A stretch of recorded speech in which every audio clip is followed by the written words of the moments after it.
This is my friend Todd, aka Ginger Daddy, and he gets paid to do this. You've probably seen these ads. The crazy customers. Didn't you guys say I could hit jackpot up to $1 billion as soon as I'm The angry boss. You're not trying to stop me, sir! You gotta calm down! Why are players down? The sad boss. Mr. Davis, stop! Don't stop me! I'm gonna jump! You need to calm down! Why are so many users deleting our game? You scroll past them every day on Facebook, YouTube, Instagram. They're for mobile games, often slots games, and they have nothing to do with the actual game. And they're made right here in China. I live in Beijing, and like my friends, I've acted in some of these myself. So I sat down with my buddy Todd to find out how he earns a crust in China doing this weird stuff, because it turns out the game ads aren't even the most unhinged stuff he's done out here. Yeah, this has been my bread and butter for the last 5 years, really, is the crazy world of mobile game ads. We know they're very cringy and that people probably hate them, and we really embrace that cringe because it's that cringe that gets us clicks. Yeah, my name is Todd. I have my own company here in China. I've been here for about 10 years in Beijing, but actually I've been running my own business for a little over 5 now.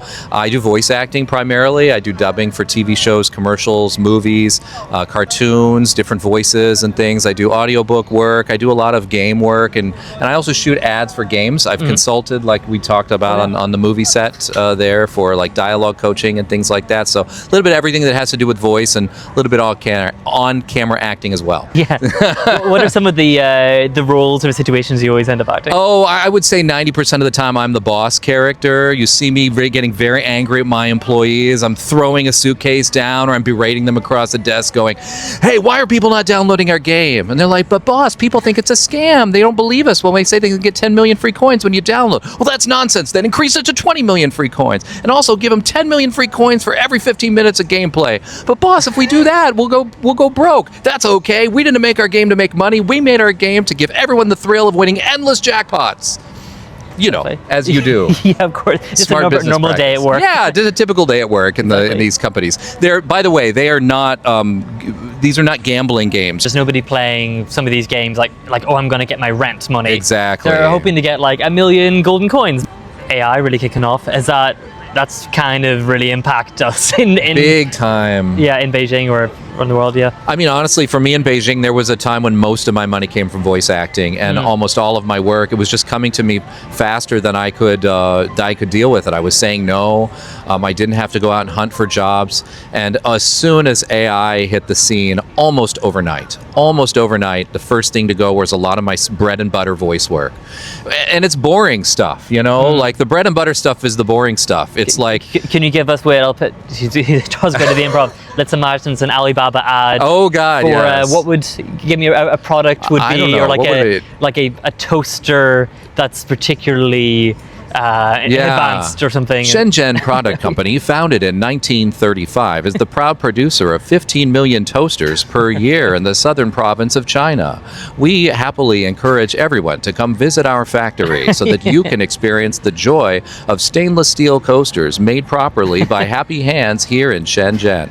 Wow. And that would go on for exactly 2.5 minutes. Oh my God.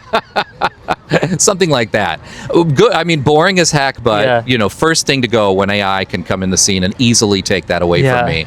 A lot of my commercial advertisements, like for cars and things like that, also kind of left me. And what that left me for voice work-wise was the more fun stuff, which is cartoons and anything that requires lots of emotion, lots of acting, lots of different style voices, you know, things like that. Oh, I love your the posh, belligerent British woman. Oh, yes, you like my posh mother-in-law. Oh, Charlie Wade, you are such a dear. Elaine climbed on the window and cried loudly. Girl, don't stop me. Tonight will be the night I die. Shortly afterward, someone downstairs yelled, Sister, don't be so stupid. Nothing's more important than being alive. Yeah, she's right. My husband cheats on me, but suicide never crosses my mind. There were also some others who disagreed. Fuck, go and die elsewhere, will ya? Don't die here. You'll drag the housing prices of the entire block down. Fuck. There's like this scene of you explaining how someone had been hit with a curse where they had to literally eat shit every like 30 minutes. And they were in the hospital, like and there was like elaborate, and all the servants were going around putting their shit into ovens, and then like this sterilized shit that he had to be force fed every 30 minutes or else he'd go crazy. A few servants glanced in confusion when they saw the driver running out of the toilet while holding his pants.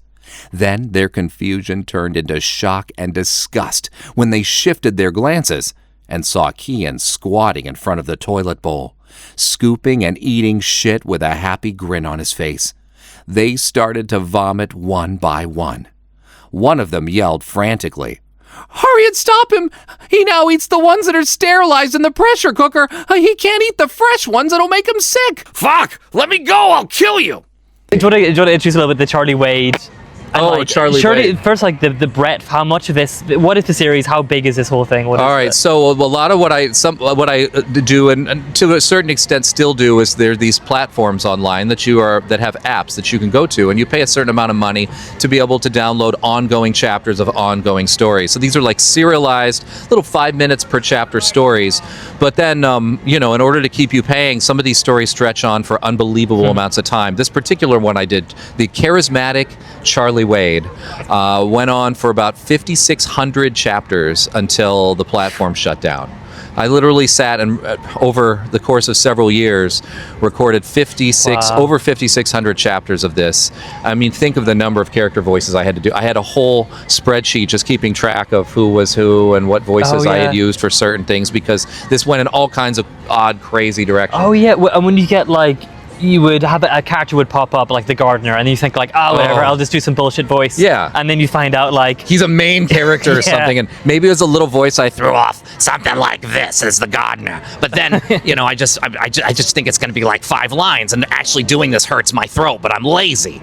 Then I realize, oh no, this is like the main character in the next 100 chapters, and now I'm going to do this voice that's really hurting my throat. And so my technique was to slowly transition his voice over time into a different voice. So you just make some minor differences, and pretty soon he sounds like this, which is a lot easier on my voice. Yeah, smart.